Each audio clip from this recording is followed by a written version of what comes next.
السلام علیکم ورحمۃ اللہ وبرکاتہ۔ ناظرین، امید کرتی ہوں آپ سب لوگ خیریت سے ہوں گے۔ سب سے پہلے میں اللہ تعالیٰ کا شکر ادا کرتی ہوں کہ اللہ تعالیٰ نے ہمیں واپس ایک موقع دیا ایک دوسرے سے جڑنے کا، اور اپنے اس وقت کو بہت قیمتی وقت سمجھنا، اور اللہ انہیں ہدایت دیتا ہے جو انہیں کی طرف اللہ کی طرف متوجہ ہوتا ہے۔ تو ناظرین، آج میں آپ کو شرک کے بارے میں بتاؤں گی۔ گرتے ہیں سجدوں میں اپنی حسرتوں کے خاطر اقبال، گرتے ہیں سجدوں میں اپنی حسرتوں کے خاطر اقبال، اگر گرتے صرف عشق خدا میں تو کوئی حسرت ادھوری نہ رہتی۔ اعوذ باللہ من الشیطان الرجیم، بسم اللہ الرحمن الرحیم۔ سورہ الحج میں اللہ تعالیٰ فرماتے ہیں کہ اے انسانوں، ایک مثال بیان کی جا رہی ہے، اسے غور سے سنو۔ جن کو تم اللہ کے علاوہ پکار رہے ہو، اللہ کے سوا پکار رہے ہو، یہ تو اتنی طاقت بھی نہیں رکھتے کہ وہ ایک مکھی پیدا کر سکیں، اور اگر مکھی ان کے سامنے سے کوئی چیز بھی اڑا کر لے جائے، چھین کر لے جائے، تو وہ اس بات پر بھی قادر نہیں کہ اسے واپس لے لیں۔ واپس لینا تو دور، اس کو اڑا بھی نہیں پائیں، وہ مکھی کو اڑانے پر بھی قادر نہیں۔ مطلب کیا ہوا کہ طالب بھی کمزور اور مطلوب بھی کمزور، کیونکہ مطلوب اپنا معبود تو انہوں نے بہت کمزور چیز کو بنا لیا۔ ہر بندے کا کوئی نہ کوئی آئیڈیل ہوتا ہے، اگر اس بندے کا آئیڈیل گھٹیا ہوگا تو وہ بندہ بھی گھٹیا ہوگا، اور اگر آئیڈیل درست ہوگا تو وہ بندہ بھی درست ہوگا۔ اگر آپ کا آئیڈیل مقصود پست ہوگا تو آپ کی پرسنالٹی بھی پست ڈیولپ ہوگی۔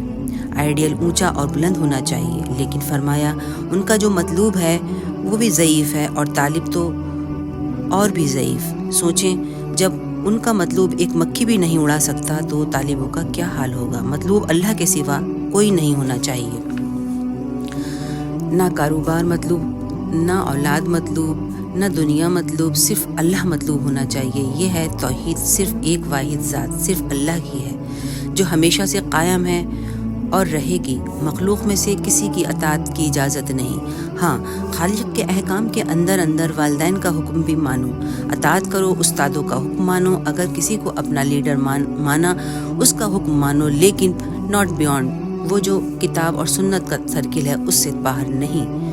اس شرک کو جاننے والے بہت کم ہیں جو اللہ کے حکم کو پیچھے کر کے اپنے نفس کو مانتے ہیں۔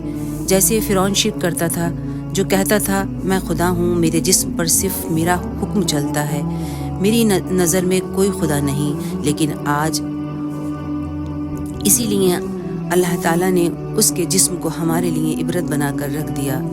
اس کا کیا انجام ہوا تھا یہ تو آپ کو سب کو معلوم ہوگا، اور کتنے لوگ اس پر اسٹڈی کر کے ایمان لے آئے۔ تو اللہ ہمیں نفس کی حکومت سے بچائے۔ کتنے لوگوں نے اس قرآن کو سمجھا اور پھر سمجھ کر اس پہ کتنے سارے لوگ اللہ کی نشانیوں کو دیکھ کر اور اس کی اسٹڈی کر کر اس کی گہرائیوں کو سمجھ کر ایمان لائے ہیں۔ اللہ تعالیٰ قرآن میں فرماتے ہیں، اے نبی، تم نے دیکھا اس شخص کو جس نے اپنی خواہش نفس کو اپنا الہ بنا لیا۔ اللہ اکبر! کیا آپ ایسے شخص کی ذمہ داری لے سکتے ہیں جو اپنے نفس کا غلام ہوگا؟ ہر اس چیز کو چھوڑ دو جو تیرے رب کو پسند نہیں ہے۔ نفس کے خلاف جہاد کرنا یہ افضل جہاد ہے، اور سب سے چوٹی پر یہ جہاد ہے کہ جب حق اور باطل کی جنگ ہو تو جان ہتھیلی پر رکھ کر میدان میں حاضر ہو جاؤ۔ تو ناظرین، شرک کی بہت سی قسمیں ہیں جو ہم کر بیٹھتے ہیں، اور لا علمی کی وجہ سے ہم کو پتہ نہیں چلتا۔ ہم رشتوں کے سلسلے میں نجومیوں کے پاس جاتے ہیں۔ کیا اللہ تعالیٰ نے آپ کو دماغ نہیں دیا کہ آپ اپنے بچے کی چوائس کو سمجھ سکیں؟ کیسا جوڑ اور کیسا اسٹیٹس ہونا چاہیے؟ سب سے بڑی بات تو دین، سب سے بڑی بات تو بڑی بنیاد جو ہے وہ دین ہی ہونا چاہیے۔ یہاں تک کہ شادی کی ڈیٹ ان سے سیٹ کراتے ہیں۔ کچھ لوگ اپنی حاجتیں پوری کرانے کے لیے قبروں پر جاتے ہیں، چومتے ہیں، ہاتھ پھیرتے ہیں، طواف کرتے ہیں، یہاں تک کہ سجدے کرتے ہیں۔ کچھ لوگ زبان سے شرک کرتے ہیں، شرک کے الفاظ بول کر۔ دیکھیں، اللہ کے سوا کسی کی بھی قسم نہیں کھانا چاہیے۔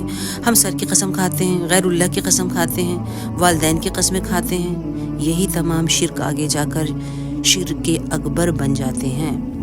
دکھاوے کے لیے سجدے کرنا، لمبے لمبے سجدے کرنا، لوگوں کو خوش کرنے کے لیے حج عمرے کرنا، کہ لوگوں کے سامنے اپنے آپ کو نیک اور پاک کہلواؤں۔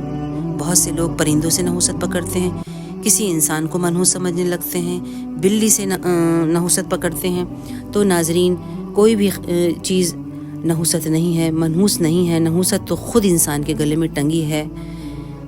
اپنے گناہوں کی وجہ سے اللہ تعالی ہم سب کو ایسے سارے شرک کرنے سے بچا لے۔ آمین یا رب العالمین۔